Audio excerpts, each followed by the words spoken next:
Hi there. In this episode of Barry's Bites, we're going to talk about different levels of estate planning. So there's a lot of attorneys out there that do just basic trusts with the idea of avoiding probate. So a living trust is great. It's a great tool to avoid probate. But what I found is that there's a lot of people that are sold living trusts that really don't need them. Because if your only goal is to avoid probate, you don't always need a trust to do that. Now, if you have young children, maybe under the age of 25, or like my children, 8 and 5, well, I don't want a 5 and 8-year-old inheriting property outright, inheriting money outright because they're going to spend it all on Legos, which that would be a bad idea. So in that situation, obviously a living trust would make a lot of sense because we'd appoint someone else to manage that money for them.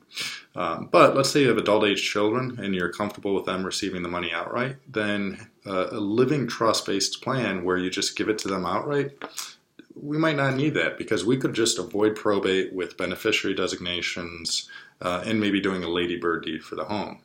Now that said, a majority of our clients do a type of trust, whether it's a living trust or an asset protection castle trust.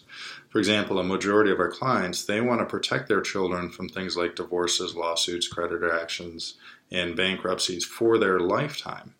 And too often living trusts take what I call the pillowcase of money approach, where they're just launching a pillowcase of money at their beneficiaries, maybe at a certain age, maybe 25, 30, 35. But all you're doing is launching a pillowcase of money over what I call the wall of time. What happens if that child gets a divorce at age 36? Half that money might be gone. Or what happens if that child passes away at age 36? All of that money might be gone, going to a spouse versus going down to the children of the beneficiaries. So one of the things that we can do is that we can leave a lifetime of asset protection to the beneficiaries so that no matter what their age is, whatever they decide to leave in the trust would be protected from a divorce, a lawsuit, creditor action, bankruptcy, ensure that the money stays in the bloodline, stays in the family versus being lost to maybe a lawsuit because society is more litigious than ever. So understand there are different levels of planning and different levels of attorney. As a certified elder law attorney, as an adjunct professor, as a contributor to ICL, as someone that gives continued education to other attorneys, financial advisors, insurance professionals, we have a different level of planning than your average general practice attorney or even your average estate planning attorney. So it's similar to, I do this martial art called jiu-jitsu, where there's different belts. So you have a white belt, a blue belt, a purple belt, brown belt, black belt. Well, a black belt knows more than a white belt. And sometimes that white belt or blue belt might not even know what they don't know. And that's part of the frustration I have is trying to help clients understand that just because someone's a lawyer doesn't automatically mean that they have a deep level of knowledge in the area that you're seeing them with. So I'm a big fan of working with specialists, people that focus on and really are experts in that area. So if you were pulled over for a DUI or going through a divorce, you would want to work with a divorce attorney or the best criminal attorney you could find. Similarly when it comes to working on your estate plan.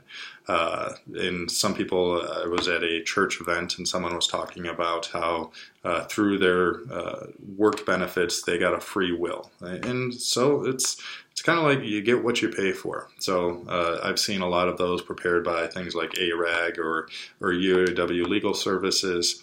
And without even looking at it, I can tell you exactly what it says. And so just understand there's different levels to it. Just like in martial arts, you have a white belt, blue belt, purple belt, brown belt, black belt. Certified elder law attorneys, CELAs, are thought of as black belts when it comes to this area of law. And then there's even different levels in terms of CELAs. So understand that not all attorneys are created equal. Not all estate plans are created equal. And I think a lot of the basic revocable trusts are really oversold, and those people either would be better served by paying less money for just a will-based estate plan, relying on beneficiary designations to avoid probate, or most likely better served by sitting down with an attorney that has more sophisticated options for them where they can build in a lifetime of asset protection for their beneficiaries, or taking even one step further, create a castle trust to protect them from lawsuits and long-term care costs.